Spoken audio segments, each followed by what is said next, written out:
Terceiro ponto, complicado, né? Mas eu vou falar. Falo ou não? Eu falo com amor, irmãos, que eu amo essa igreja. Eu amo tudo que essa igreja faz. Eu amo as instituições dessa igreja. Mas a gente tem que falar algumas coisas, às vezes, que dói um pouquinho, né? E que nos fazem refletir. Esse assunto aqui não tem que ver só, lógico, com a igreja, né? Tem que ver também com aquilo que a gente consome, aquilo que a gente busca, né? Deixa eu contar um pouquinho da minha experiência também. Quando eu me converti, nos anos 90, eu era fã de uma banda aqui de Brasília. Qual? Legião, vocês conhecem? Né? Legião Urbana. Engenheiros do Havaí, Capital Inicial, U2. Eu gostava dessas coisas aí. Foi difícil abandonar isso, confesso. Tanto quanto foi difícil deixar o cinema também. Foram minhas lutas de jovem. Mas Deus me ajudou. E um dia eu estava voltando das minhas aulas, já era batizado, mas acho que não me ensinaram direitinho sobre esse assunto de música. Eu ainda ouvia FM do mundo aí, né, e tal. Um dia eu voltava de uma prova difícil na faculdade, eu queria mais chegar em casa, na minha república, lá deitar na cama e relaxar. E meu conceito de relaxar era ligar o rádio e deitar. E naquela tarde eu liguei o rádio, uma FM qualquer aí, e comecei a ouvir aquilo. E sabem, Deus, eu tenho certeza que foi a voz de Deus, Ele falou assim para mim, presta atenção, olha o que a Débora falou sobre os adolescentes, né? É você não agir assim, ó, não pode, isso não é do diabo e tal. Deus não fez assim comigo. Jovenzinho lá, Ele falou assim, ouve, presta atenção nisso aí. Presta atenção nessa letra dessa música. No que esse locutor está falando. Você acha que combina isso com um cristão? Eu nunca tinha parado para pensar nisso. E de repente o Espírito Santo me falando, presta atenção. Olha ali.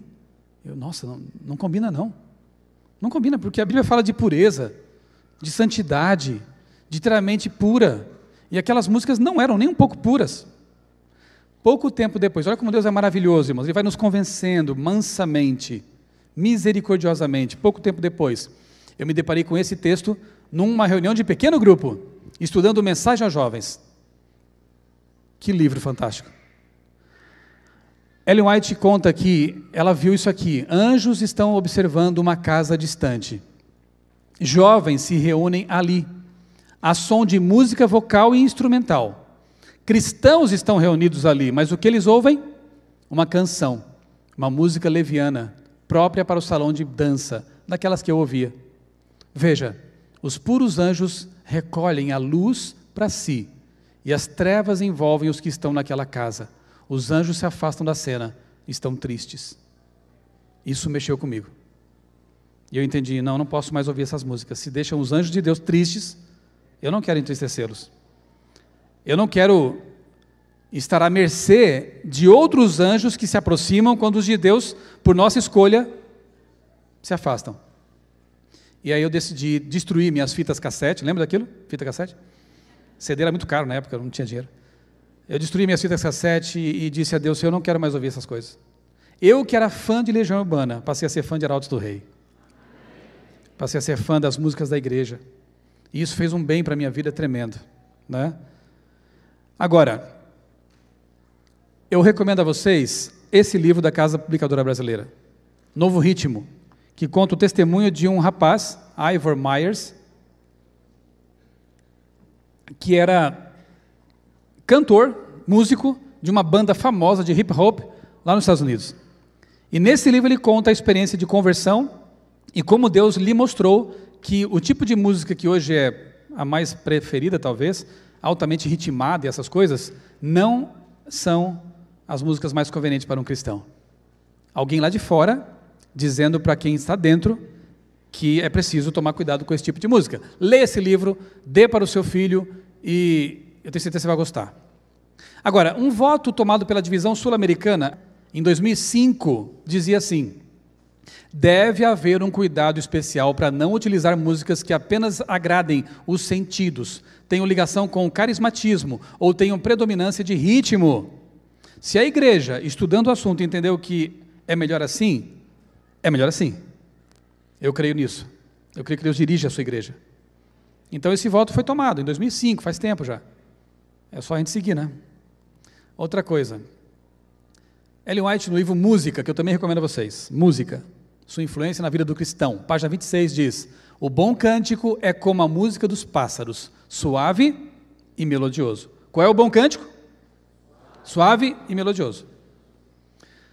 Cantarei com o espírito, diz Paulo, mas também cantarei com a mente, ou seja, a emoção é genuína, nós somos seres emocionais, mas a razão deve preponderar, deve dirigir as emoções, porque ele diz, eu vou cantar com as minhas emoções, com o espírito, mas também vou cantar com a minha mente.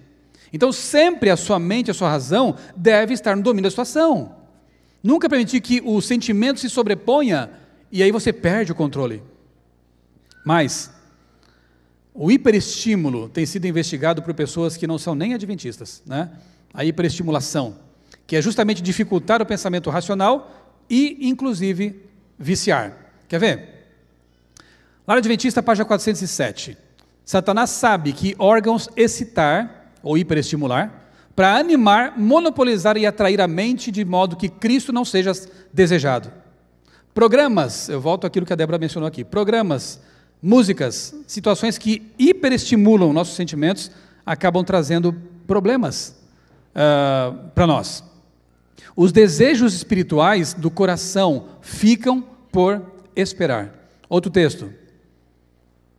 Se trabalharmos para criar excitação ou hiperestímulo, né, teremos tudo que queremos e mais do que possivelmente podemos saber como manejar. Olha o perigo. É como uma bomba atômica, você libera energia, não tem mais como segurar. Se nós como igreja, ficarmos criando hiperestímulo, excitação emocional, nós vamos conseguir o que estamos querendo, mas a gente não vai conseguir mais controlar esse negócio. Vai fugir do controle. Devemos não considerar nossa obra criar excitação. Unicamente o Espírito de Deus pode criar um entusiasmo são. Olha que lindo, irmãos. Deus não quer que a gente se prive de emoções sadias. Não é isso. De ter um culto alegre, de ter um louvor alegre, mas é o Espírito Santo que deve guiar esse processo, para que as coisas não fujam do controle. Deu para entender? E como é que isso acontece? Assim como tem que acontecer com o pregador, por exemplo. Os músicos têm que ser consagrados a Deus. Os que cantam, os que tocam, têm que ser consagrados a Deus e saber muito bem o que estão fazendo. Assim como o pregador se prepara para apresentar uma palestra e um sermão, os nossos músicos têm que se preparar para fazer o que fazem também. Não seguir as tendências, porque elas são perigosas, né? Como parte do culto, o canto é um ato de adoração, tanto quanto a oração. Viu só? Na igreja, louvar é elogiar Deus. Exaltar Deus, porque se exaltar só o ser humano, a gente já sabe que a gente não presta, que a gente não serve, né? Não temos como nos salvar. Então vamos exaltar aquele que pode nos salvar, que nos salva efetivamente, para que a gente saia daqui feliz, porque nós exaltamos as virtudes do Deus que nos salva. Louvor é isso. Não é o cantar forte que é necessário, mas a entonação clara, a pronúncia correta e a expressão vocal distinta. Que o louvor a Deus seja entoado em tons claros e suaves, sem estridências que ofendam o ouvido. E mais uma, a música, quando bem utilizada, é uma grande bênção, mas, quando mal usada, uma terrível maldição. Pedras clamando. É preciso ouvir as pedras? Às vezes é, né? A mente e o cérebro, segredos dos sentidos, publicado na revista Scientific American, edição especial número 12, página 53, uma revista de ciência científica. Norman Weinberger diz que o ritmo repetitivo sincopado e marcado aumenta os níveis de neurotransmissores como a noradrenalina, serotonina e a dopamina, e de adrenalina também, no sistema nervoso central, gerando prazer. A música com esse tipo de ritmo ativa alguns dos mesmos sistemas de recompensa estimulados por comida, sexo e drogas. Música vicia. Esse tipo de música vicia, em que o ritmo, né, é o elemento mais acentuado. Por isso que é tão difícil para a gente que gostava de música desse tipo, de rock e derivados e assemelhados, deixar disso. Porque a dopamina é uma droga natural que Deus nos deu, só que se você colocar coisas indevidas para produzir dopamina, você vicia naquelas coisas. No sexo é a mesma coisa, né? Eu vou falar daqui a pouquinho sobre esse tema também. Se a gente coloca atenção e nossos hábitos em coisas que são ruins, a gente vicia nessas coisas. Mas se a gente colocar em coisas saudáveis, que Deus aprova, a gente vicia nessas coisas. É simples assim. O livre-arbítrio está em escolher aquilo que vai nos dar prazer. A escravidão está naquilo que nos dá prazer. A dopamina, ela escraviza, para o bem ou para o mal. E esse tipo de música, claro que é para o mal, né? Esse aí é um pastor da Assembleia de Deus. Olha o que ele escreveu. Pentecostal. Muitos cristãos do nosso tempo têm usado o adjetivo gospel para santificar atitudes, posturas, comportamentos, condutas e eventos que outrora, antes, estavam relacionados a pessoas que não conhecem o Evangelho. Parte-se da premissa de que o crente tem liberdade para fazer o que quiser, se divertir do jeito que bem entender, mesmo que imite o mundo, e ninguém tem nada a ver com isso. Os líderes e membros das igrejas gospelizadas se conformaram com o mundo. Seus cantores se inspiram em astros mundanos, como declarou há algum tempo o integrante de uma famosa banda gospel. A gente ouve Bob Marley, mas só para se informar. A tônica das mensagens evangelísticas pregadas nessas igrejas é: venha como está e fique como quiser. Ciro Sanches Zibord, pastor da Assembleia de Deus. Você sabia que Deus não aceita você como você é? Heresia, não. Deus recebe você como você está, para transformar você no que Ele quer, porque é o melhor para você. Agora, aceitar você como você é, para manter você do jeito que você é, você vai ser triste, mais triste do que no mundo.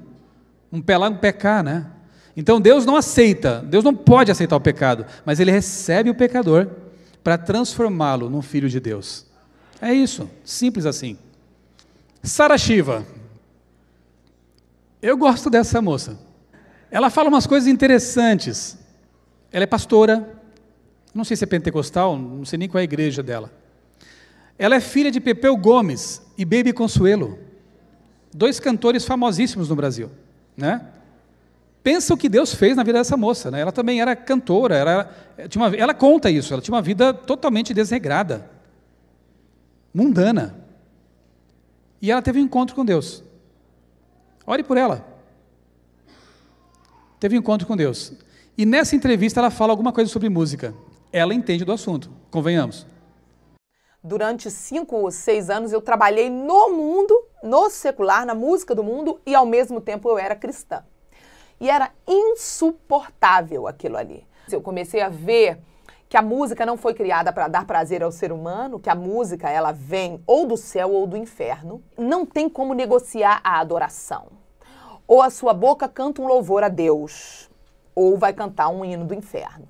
Muitos não entendem, falam, ah, não, mas é só música, é só música. Eu falo, não, você é um templo. Dentro de você, na sua mente, tem um playlist. E se você tem músicas que ficam tocando e que não celebram a Deus, dentro de você tem um altar. E dentro de você estão tocando músicas que não invocam o Senhor. E é por esse motivo que muitos crentes não rompem, não mudam de vida, porque não removem a adoração contrária. E Deus tem me levado a pregar isso em muitas nações, a falar sobre santificação, sobre a importância de você ser alguém que vive para Deus, que entende que você é o templo do Espírito Santo e não permitir a adoração contrária dentro de si. Queridos, a cultura verdadeira está no céu, ela é eterna. Nós não podemos negociar esse assunto, não dá para relativizar a adoração. Amém. Que pedrada, né? Não é verdade? Que pedrada na gente. Não dá para relativizar a adoração. A cultura verdadeira vem do céu. Não vamos beber da cultura que nos rodeia, ou dos elementos ruins, antibíblicos da cultura que nos rodeia. Outro testemunho interessante, eu encontrei desse rapaz, Nando Moura. Com 7 anos começou a estudar música. Guitarrista, roqueiro. E tem um canal na internet. E nesse vídeo ele fala, estudou música na Universidade de Roterdã, na Holanda. Entende do que fala, né? Ok. Nesse vídeo ele fala alguma coisa sobre música. Eu quero que você atente para as palavras dele e depois para a música que ele escolheu para dizer, essa toca o coração, essa é de Deus. Eu nunca tive coragem de compor uma música gospel, porque nunca me achei digno de fazer esse tipo de coisa. E as músicas, né, gospel de hoje em dia são uma vergonha. São uma vergonha. Uma música realmente feita para Deus, quando ela é composta para Deus, quando você fecha os olhos e descansa e ouve essa música, você sente aquele que te fortalece, a presença de Cristo, de Jesus ao seu lado. Então, uma música gospel de verdade faz com que você esteja perto de Cristo. E é uma vergonha isso que eles estão fazendo hoje em dia com as músicas, né? Transformando em um show business sem parar. Porque eu tenho certeza que ao término, né, deste vídeo aqui, daquilo que você vai ouvir agora, você vai se sentir renovado. Feche os olhos, preste muita atenção e abra o seu coração. Ao término deste vídeo aqui, você vai ser uma nova pessoa.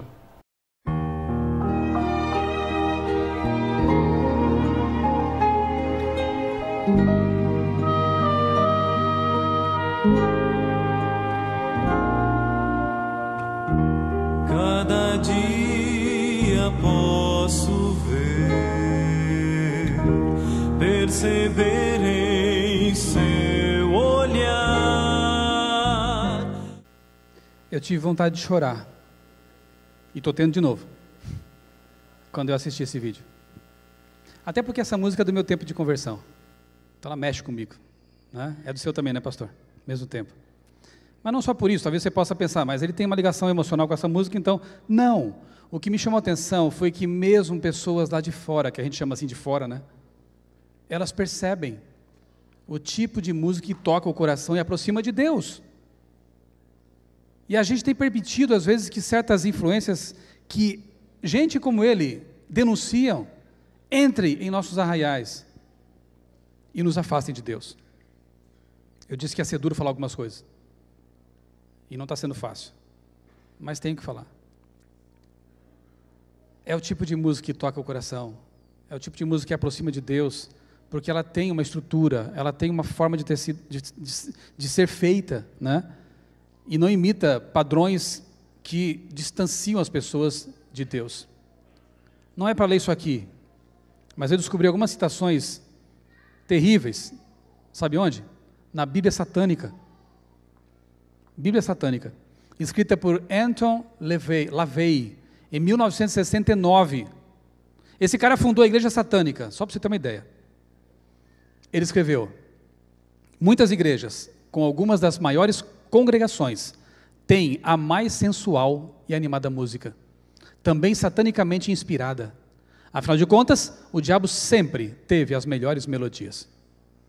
Isso me deixa arrepiado, porque o diabo sabe. Ele era um músico, né? Sabe muito bem como afastar de Deus dentro da igreja de Deus.